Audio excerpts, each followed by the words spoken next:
வணக்கம். காமராஜர் ஒரு நாள் வீட்டில் அமர்ந்து மற்றவர்களுடன் பேசிக் கொண்டிருந்தார். அப்பொழுது அவரை பார்க்க ஒரு சிறுமியும் சிறுவனும் உள்ளே வந்தனர். பரட்டை தலையும் அழுக்கு துணியும் அவர்களின் ஏழ்மையை பறைசாற்றின. பணியாளர் ஒருவர் அவர்களை விரட்ட முற்பட கேட் வரை ஓடிய குழந்தைகள் தயங்கி தயங்கி நின்றார்கள். தம்மை பார்க்க வரும் பிரமுகர்களை வாசல் வரை வந்து வழி அனுப்பிய காமராஜர் அந்த குழந்தைகளை கவனித்து விடுகிறார்.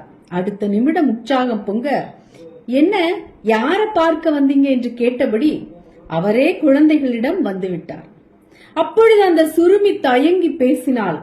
உங்களைத்தான் பார்க்க வந்தோம். எங்களுக்கு அப்பா இல்லை, அம்மா மட்டும்தான். அண்ணனுக்கு டைப்ரைட்டிங் பரீட்சை ஃபீஸ் கட்டணும், இல்ல உங்களை பார்த்தா உதவி செய்வீங்கன்னு எல்லாரும் சொன்னாங்க, அதுதான் வந்தோம் என்றாள். அவர்களை அன்போடு தட்டி கொடுத்தபடி அம்மா தான் அனுப்பிச்சாங்களா என்று காமராஜர் கேட்க, அந்த குழந்தைகளோ, இல்லை ஐயா, நாங்களாகத்தான் வந்தோம்.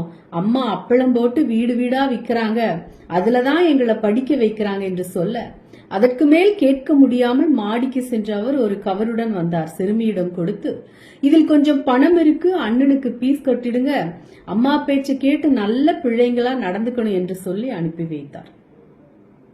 மறுநாள் மீண்டும் அந்த குழந்தைகள் வந்தனர். உதவியாளர் வைரவன் குழந்தைகளை உள்ளே அழைத்து வந்தார்.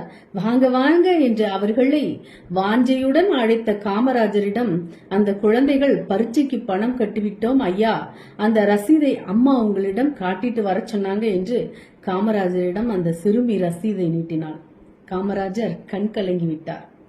ஏழ்மையிலும் இவ்வளவு நேர்மையா குழந்தைகள் அவரை வணங்கினார்கள். அவரும் குழந்தைகளை வணங்கினார். வாசல் வரை வந்து வழி அனுப்பி வைத்தார். நன்றி.